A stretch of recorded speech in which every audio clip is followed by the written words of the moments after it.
Olá, vamos voltar para a gente. Ei, Rodrigo, que bom ter você aqui.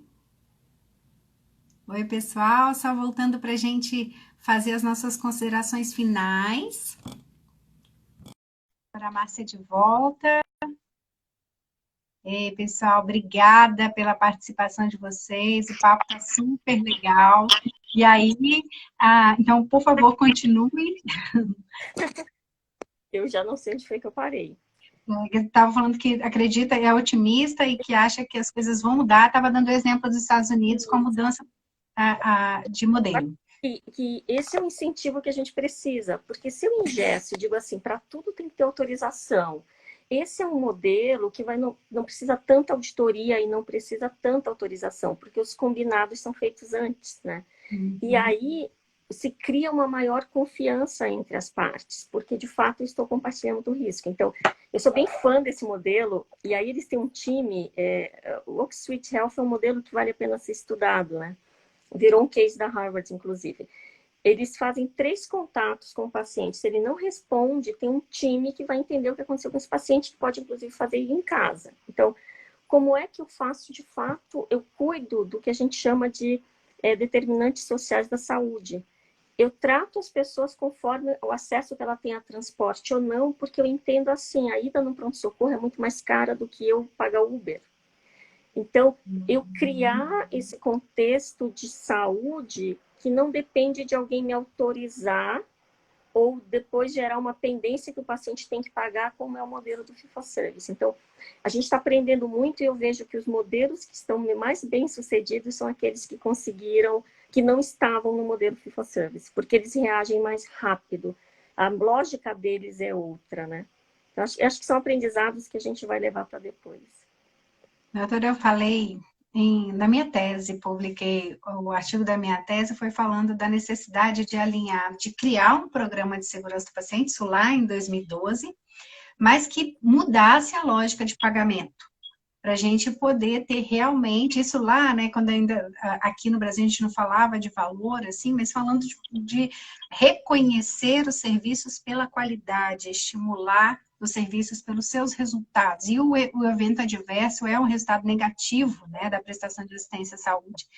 E até hoje a gente não vê um movimento, né, consistente, especialmente na saúde pública, para isso. Então, realmente, pensando nessa nossa nova vida pós-pandemia, porque não vai ser a mesma, a gente espera, né, inclusive, que a gente mude realmente, aprenda. Nós vamos pensar muito mais no modelo rico, né, de interação, inclusive, entre o sistema público, saúde suplementar, troca de informações. Eu acho que o valor passa por uma transparência que a gente ainda não tem, né? Uma transparência para com a sociedade como um todo, por exemplo, aquela escolha pelo resultado que ele entrega, né? Então, a gente vai ter ainda que mudar, inclusive, toda a gente tem uma cultura, né, de não avaliar no Brasil, e a gente tem, nós aqui no Brasil, se você fala qualquer coisinha que parece que foi uma crítica, já vão, não, peraí, eu não quis dizer bem isso. Então, a gente também vai ter que mudar essa ideia de a gente precisa ser avaliado e ser reconhecido pelo resultado que entrega.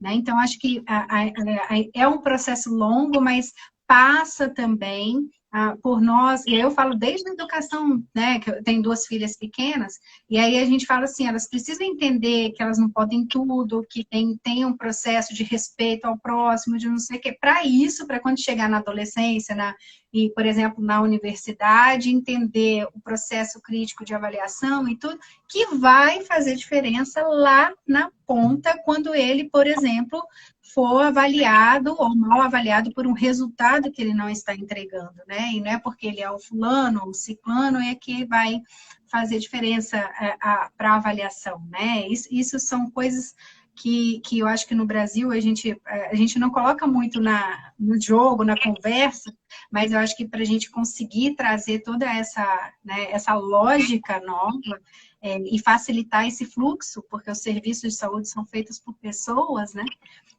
a gente vai precisar também pensar nessa mudança de cultura e de entendimento sobre o que é ser avaliado, né? E se permitir se avaliar. Doutora, eu vou passar para as suas palavras finais. Eu quero te agradecer imensamente pela sua participação, todo mundo elogiando muito. É um tema muito novo, e às vezes algumas pessoas falam que não é com ele, né? Ah, isso não é comigo, não, isso não tem a ver comigo. E eles vão entender que tem muito a ver, né? Pode falar, por favor. Bom, primeiro eu queria agradecer e dizer que eu fiquei muito feliz quando você me falou que tinha colocado valor na aula de graduação. Acho que aí que começa, porque se a gente não formar profissionais com uma mentalidade diferente, eles vão questionar serem medidos e eles vão entender isso como estão cerceando a minha prática. Quando, na verdade, a gente está trazendo uma ferramenta que vai aumentar o valor do bom profissional. Então, fiquei bem feliz com o convite para participar do grupo de pesquisa. E eu acho que o que falta para nós na América Latina são dados que digam respeito ao nosso contexto. Então, qualquer iniciativa educacional ou de pesquisa é muito bem-vinda, porque eu tenho certeza que o modelo que funcionou nos Estados Unidos ou que funciona na Europa não vai ser trazido exatamente igual para a realidade do Brasil ou da América Latina. Então, fiquei bem feliz de saber dessas iniciativas e conte comigo e, enfim, fico à disposição e acho que são movimentos assim que vão dar os primeiros passos para que a gente consiga começar a transformar o sistema de saúde. Doutora, muito obrigada mais uma vez pela sua participação aqui no Farmácia Update. Essa é uma iniciativa do Laboratório Cristália, e a gente eu fiquei muito orgulhosa, muito honrada pelo convite do Marcelo Suraro, para que eu fosse editora científica, então, desse site, que vai trazer esses temas e muito mais. Então, já vou dar um spoiler aí, porque a gente está se despedindo desse primeiro número de lives aí que a gente fez, esse modelo aqui deu tão certo, eu vou sentir saudade de vocês que estão nos ouvindo aí, a gente está se encontrando toda semana, mas a gente tem muita novidade legal e um spoilerzinho que eu vou dar, que nosso curso de atualização vai tratar de ATS, de avaliação de tecnologias em saúde, então, que já vai estar disponível em breve aí no site. O lançamento do site é agora na primeira semana de junho, com muita informação de qualidade para o farmacêutico se basear e pensar nos seus desfechos e pensar no que ele realmente está entregando aos pacientes, seja ele lá da gestão, da padronização, até lá na ponta, na farmácia clínica. Então, muito obrigada mais uma vez pela sua presença, doutora. Muito obrigada a todos vocês que nos acompanharam. A gente já tem umas pessoas aqui que estão acompanhando a gente todos os dias, todas as lives. E, pessoal, quem quiser concorrer ao último guia, se cadastre no site até amanhã cedo. Então, hoje ainda, porque amanhã é feito o sorteio para receber um guia de boas práticas de farmácia hospitalar que está saindo, está quente ainda, saindo do forno. A Michele está aqui, manda um abraço para a Michele Nunes, que é uma das organizadoras. Então, doutora, muito obrigada mais uma vez. Em nome do Farmácia Update, do Laboratório Cristália, agradeço imensamente a presença de todos vocês e da doutora especialmente. Um abraço.